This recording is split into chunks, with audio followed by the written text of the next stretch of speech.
First of all వీడియోని complete గా చూడండి అబ్బా, ఎక్కడ స్కిప్ చేయకండి. అన్న నేను మళ్ళీ వచ్చిన అన్న, కానీ ఈసారి జైల్లో ఉన్నా అన్న. యాక్చువల్గా ఈ సీజన్ ఉల్టా పుల్టా అని తెలుసు, కానీ ఇంత ఉల్టా అవుతుందని అస్సలు అనుకోలేదు. ఇన్ని బిగ్ బాస్ సీజన్స్ జరిగాయి, కానీ ఏ విన్నర్ కి కూడా ఈ విధంగా జరగలేదు. బయట హ్యాపీగా సెలబ్రేట్ చేసుకోవాల్సిన వాడు జైల్లో ఉన్నాడు. 14 రోజులు రిమాండ్ అంట.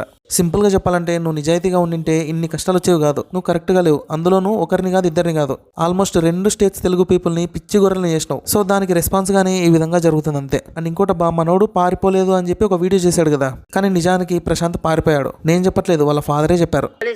అంటే వానికి దెబ్బలంటే భయం, కొడతారో ఏమో అని భయపడుతుండు. ఆ భయానికి డెంకపోయింది.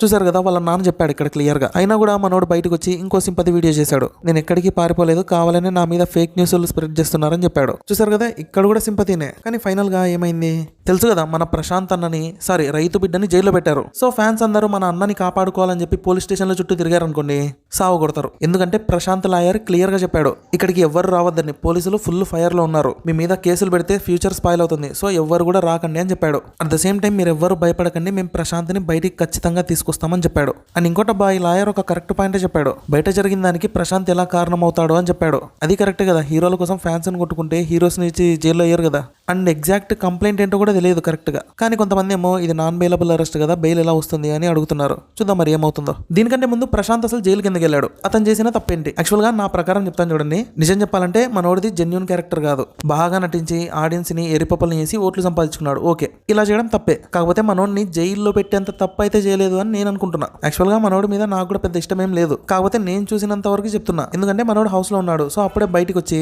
ఫ్యాన్స్ తో ఈ విధంగా న్యూసెన్స్ చేయండి, అది పగలగొట్టండి, ఇది పగలగొట్టండి అని చెప్పలేడు కదా. ఎందుకు చెప్తున్నా ఆ మాట అంతే. కాకపోతే న్యూస్ ఏం బయటకు వచ్చిందంటే పోలీసులు ఇతన్ని బ్యాక్ డోర్ నుంచి వెళ్ళమన్నారు, కానీ అక్కడ కూడా ఫ్యాన్స్ వచ్చేసారు. అండ్ ఇంకొక విషయం ఏంటంటే, ఇక్కడ ఆగకండి, ప్రాబ్లమ్స్ వస్తాయి, జనాల్ని మేము కంట్రోల్ చేయలేమని చెప్పేశారు. కాకపోతే మనోడు ఈ మాటలు వినకుండా ఎక్కడ పడితే అక్కడ ఆగి సెలబ్రేట్ అయితే చేసుకున్నాడంట. అండ్ ఈ సెలబ్రేషన్స్ లో కార్ అద్దాలని, ఆర్టీసీ బస్ అద్దాలని పగలగొట్టారు. సో దీంతో తెలంగాణ ఆర్టీసీ ఎండీ అయిన సజ్జనార్ గారు కంప్లైంట్ ఇచ్చారు ప్రశాంత్ మీద.